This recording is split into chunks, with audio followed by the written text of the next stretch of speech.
Hello' friends, Jyotika মিক্সৱাইটিৰ মই জ্যোতিকাই আপোনালোক সকলোকে স্বাগতম জনাইছোঁ। ফ্ৰেণ্ডছ, আজি দেওবাৰ নহয়নে? দেওবৰীয়া বিশেষ লৈ আপোনালোকৰ ওচৰলৈ আহিছোঁ। ফ্ৰেণ্ডছ, মইতো আপোনালোকক বিভিন্ন ধৰণৰ স্ক্ৰীণ প্ৰিণ্টিঙৰ কাপোৰ, ফেব্ৰিক প্ৰিণ্টিঙৰ, ৰিবন চিলাই, বিভিন্ন ধৰণৰ কাপোৰৰ ভিডিঅ' দিছোঁ, লগতে আৰ্ট এণ্ড ক্ৰাফ্টৰ ভিডিঅ' বা যোৱা দেওবাৰে মই আপোনালোকক দেখুৱাইছিলোঁ মাটিৰ বস্তু কেনেকৈ বনাওঁ। বিভিন্ন ধৰণৰ ভিডিঅ' লৈ আপোনালোকৰ ওচৰলৈ আহি আছোঁ। স্ক্ৰীণ প্ৰিণ্টিঙৰ বিভিন্ন ধৰণৰ সাৱধানতা বা ফেব্ৰিক প্ৰিণ্টিঙৰ A to Z সকলোবোৰ ভিডিঅ' লৈ আপোনালোকৰ ওচৰলৈ আহিছোঁ। ভাবোঁ দেওবাৰে বেলেগ এটা বিষয় লৈ আহোঁচোন। আজি ভাবিলোঁ আপোনালোকৰ ওচৰলৈ লৈ আহোঁ এটা বেলেগ ধৰণৰ বস্তু লৈ, যিটো মই বনাই পেলাই বহুত ভাল ৰিজাল্ট পাইছিলোঁ। কি জানেনে? বিভিন্নজনে বনাই থকা এই চাবোন, এয়া হৈছে ঘৰতে বনোৱা চাবোন। এয়া মই কিনি আনিছিলোঁ অনলাইনৰ পৰা। প্ৰথমে চাওক, আনবক্সিং কৰিম। এয়া ফ্লিপকাৰ্টৰ পৰা মই আনিছিলোঁ শ্ব'বেছ। আৰু সকলোৱে বহুতে চাবোন বনাব জানে। আমি আমাৰ ভিডিঅ'সমূহত কবিতা বাইদেউ বা বিভিন্ন ধৰণৰ মনালিছা আৰু বিভিন্ন ধৰণৰ ভিডিঅ'ত আমি চাবোন বনোৱা পদ্ধতি দেখি আহিছোঁ নহয়নে? ভাবিলোঁ ময়ো বনাওঁচোন। ঘৰতে বিভিন্ন ধৰণৰ ফল মূল বা পাচলি, নিম আদি বিভিন্ন ধৰণৰ বস্তু থাকে। এয়া চাওকচোন, প্ৰথমে আনবক্সিং কৰিবলৈ লৈছোঁ শ্ব'বেছখিনি। আৰু এয়া 1 কেজি শ্ব'বেছ। আগতেও আনিছিলোঁ ডাঙৰ, আৰু সেয়া মই অলৰেডি বনাইছোঁৱে। আৰু এতিয়া লগতে লৈছোঁ এয়া এচেঞ্চিয়েল অইল। এচেঞ্চিয়েল অইল লেভেণ্ডাৰৰ লৈছিলোঁ। ইয়াৰ MRP প্ৰাইচটোৱে 499, কিন্তু মই ইয়াতে অফাৰ পাইছিলোঁ, সেইকাৰণে লেভেণ্ডাৰ এচেঞ্চিয়েল অইলটো আনিছোঁ, যাতে আমাৰ চেণ্টটো ধুনীয়া হয়। আৰু খুবেই ভাল বস্তুটো। আৰু মই ভাবিছিলোঁ আপোনালোকৰ লগত শ্বেয়াৰ কৰোঁ। প্ৰথমে আনবক্সিং কৰি আপোনালোকক দেখুৱালোঁ, আৰু এয়া অফাৰত কেতিয়াবা আহে, আপোনালোকে চাই থাকিব।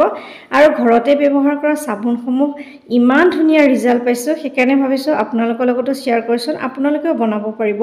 আৰু এয়া এচেঞ্চিয়েল অইলটো আপোনালোকক খুলি পেলাই দেখুৱাম ভিতৰত কি কি আছে।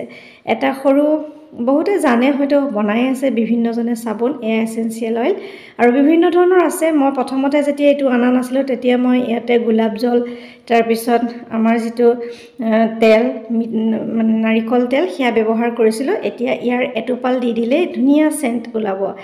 আৰু লগতে আপোনালোকে দেখিছে এই চিলিকনবোৰ কেনেকৈ আমাৰ য'ত আমি চাবোনসমূহ দিওঁ, এনেকুৱাও এই অফাৰতো কেতিয়াবা আহে, আপোনালোকে ল'ব পাৰিব। এনেকুৱা মই 2খন লৈছিলোঁ, আৰু আগতেও ঘৰত থকা এখনত মই বনাইছিলোঁ।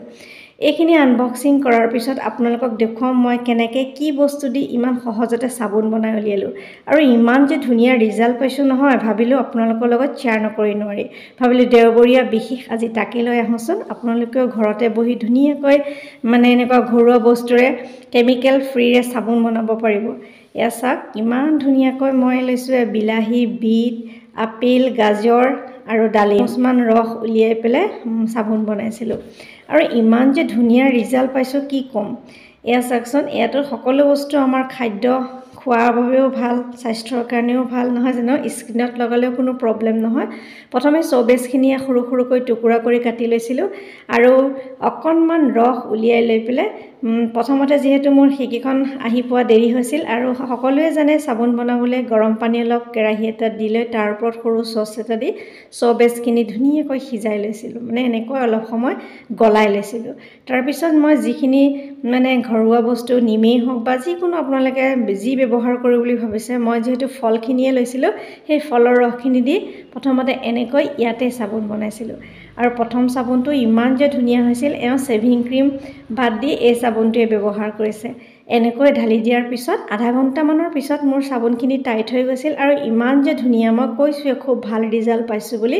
প্ৰথম চাবোন বনাওঁতে মই এনেকৈ বনাইছিলোঁ। আৰু চাওকচোন, চাবোনৰ টুকুৰাটো কিমান ধুনীয়া হৈছে বিট দি দিয়াৰ কাৰণে। আৰু নেক্সট টাইম চাবোনখিনি এনেকৈ বনাইছিলোঁ। ইয়াত গাজৰ, বিলাহী, তাৰপিছত লৈছিলোঁ কমলা, বিট, এইসমূহ সকলোবোৰতো ছালৰ বাবে ভালেই, নহয় জানো? এই সকলোবোৰেদি এই দ্বিতীয়বাৰ বনোৱা চাবোনখিনি বনাইছিলোঁ। আৰু ইয়াতে এয়া হাত ধুই চাইছিলোঁ, খুবেই ধুনীয়া ৰিজাল্ট হৈছিল। আৰু এয়া চাওকচোন, এনেকৈ ৰস উলিয়াই অকণমান চাকি লৈ শ্ব'বেছখিনি গলাই তাৰ ওপৰত দি ভালকৈ মিহলাই চাবোনখিনি ৰেডি কৰিছিলোঁ। আৰু আপোনালোকৰ লগতে অকণমান শ্বেয়াৰ কৰিলোঁ। দেওবৰীয়া বিশেষ হিচাপে আজি ইয়াকে আনিলোঁ। আপোনালোকে ভিডিঅ'টো চাই কেনে পালে ক'বলৈ নাপাহৰিব। ইয়াতে মিলাই দিছোঁ। ইয়াতে তেল, এচেঞ্চিয়েল অইল যি দিয়ে আপোনালোকে ধুনীয়াকৈ দিব পাৰিব। আৰু ধুনীয়াকৈ এনেকৈ ঘৰুৱাভাৱে ব্যৱহাৰ কৰা চাবোনবোৰ আপোনালোকে এবাৰ ব্যৱহাৰ কৰি চাবচোন, কিমান যে ভাল ৰিজাল্ট পাব। আৰু এইখনতে মই দিছিলোঁ, আৰু ধুনীয়া ধুনীয়া চাবোন ৰেডি কৰি উলিয়াইছিলোঁ। ইমান সময় মোৰ ভিডিঅ'টো চাই থকাৰ বাবে অশেষ ধন্যবাদ জনাইছোঁ। আজিলৈ আহিছোঁ পুনৰ নতুন কাম লৈ আকৌ অহাৰ প্ৰতিশ্ৰুতিৰে মই জ্যোতিকা সকলোৰে পৰা বিদায় লৈছোঁ। নমস্কাৰ।